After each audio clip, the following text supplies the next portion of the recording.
ఓం శ్రీ గురుభ్యో నమః. Welcome to our channel. చాలామంది ఈ కాలంలో సఫర్ అవుతున్నటువంటి సమస్య బ్యాక్ పెయిన్ సమస్య. ఈ బ్యాక్ పెయిన్తో చిన్న పిల్లల దగ్గర నుంచి అంటే స్కూల్ గోయింగ్ కిడ్స్ దగ్గర నుంచి చూస్తే పెద్ద ఏజ్ బామ్మ వరకు కూడా సఫర్ అవుతూ ఉన్నారు. దీనికి గల కారణాలు డిఫరెంట్ కాజెస్ అయితే కావచ్చు. మెయిన్ కాజ్ అయితే కనుక ప్రాపర్ సిట్టింగ్ పొజిషన్ అనేది లేకపోవడం. మీరు ఎప్పుడైతే కనుక సిట్టింగ్ పొజిషన్ కరెక్ట్గా ఉంచుకుని స్పైన్ నిటారుగా కూర్చుంటారో మీకు బ్యాక్ పెయిన్ రాదు. లేదు జారు పడిపోయి ఎక్కువ టైం అలానే కూర్చోవడం, లేదంటే సిస్టమ్ వర్క్ దగ్గర అదే పనిగా మీరు వర్క్లో ఉండిపోయి ప్రాపర్గా కనుక పొజిషన్ లేకపోతే కనుక మెయిన్ కాజ్ అనేది మీకు సిట్టింగ్ పొజిషన్ అవుతుంది. At a same time standing position. ఇవి రెండిట్లో ఉన్నటువంటి మిస్టేక్స్ని మీరు కొంచెం ఫోకస్ చేస్తూ, అలాగే ఇలాంటి చిన్న ఆసనాస్ కనుక మీరు చేస్తే మీరు బ్యాక్ పెయిన్ నుంచి బయటపడవచ్చు. ఎక్కువ క్రానికల్ ఇష్యూస్ అయ్యి సర్జరీస్ వరకు వెళ్ళకోకుండా సింపుల్గా మీకు యోగా థెరపీలో చాలా రకరకాలైనటువంటి విధానాలతో మీరు ఎలాంటి బ్యాక్ పెయిన్ అయినా కానీ సింపుల్గా తగ్గించుకోవచ్చు. అయితే ఈ రోజు ఎపిసోడ్లో మనం చాలా సింపుల్గా బిగినర్స్ కూడా చేసుకోదగినటువంటి ఆసనాస్ని చూద్దాము. ముందుగా ఈ విధంగా కూర్చుని నెమ్మదిగా హ్యాండ్స్ని ముందుకు పెట్టేసేసుకోండి. ఇలా బోర్లా పడుకోవాలి. ప్రోన్ పొజిషన్ నుంచి ఒక హ్యాండ్ పైన ఇంకొక హ్యాండ్ని ఈ విధంగా ఉంచి చక్కగా రిలాక్స్ చేసేయండి. శ్వాస తీసుకుంటూ నెమ్మదిగా మన యొక్క అప్పర్ బాడీని పైకి లిఫ్ట్ చేస్తాం. At a same time back side legs రెండు కూడా జాయింట్ చేసి పెట్టేసుకోండి. టోస్ బ్యాక్ సైడ్కి రోల్ అయ్యేలాగా పెట్టుకోవాలి. శ్వాసను తీసుకుంటూ నెమ్మదిగా పైకి, శ్వాస వదులుతూ relax. Inhale, exhale, slowly come down. Inhale,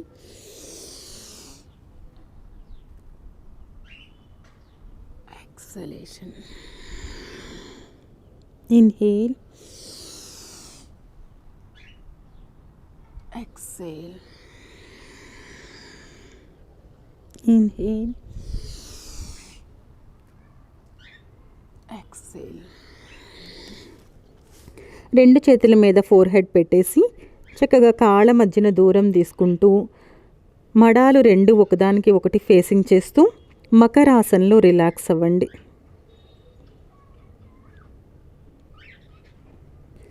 second variation, పాదాలు రెండు కలిపి మళ్ళీ రెండు చేతుల్ని కూడా ఛాతీకి ఇరువైపులా ఉంచుకోండి.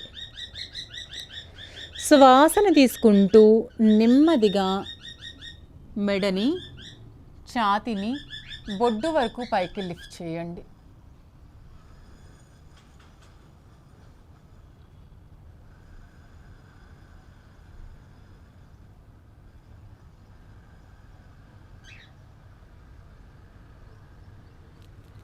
శ్వాసని వదులుతూ నెమ్మదిగా మకరాసనంలో రిలాక్స్ అవ్వండి.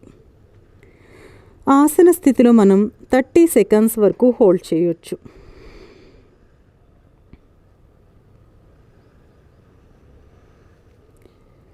ఇబ్బంది ఎక్కువ ఉన్న వాళ్ళు రిపీటెడ్గా మళ్ళీ 3 to 5 కౌంట్స్ చేసుకోవచ్చు.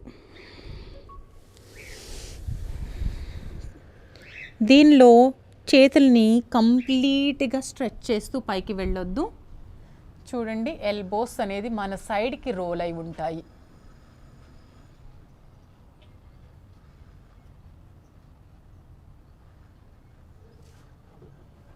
నెమ్మదిగా ఎక్సేల్ చేస్తూ రిలాక్స్.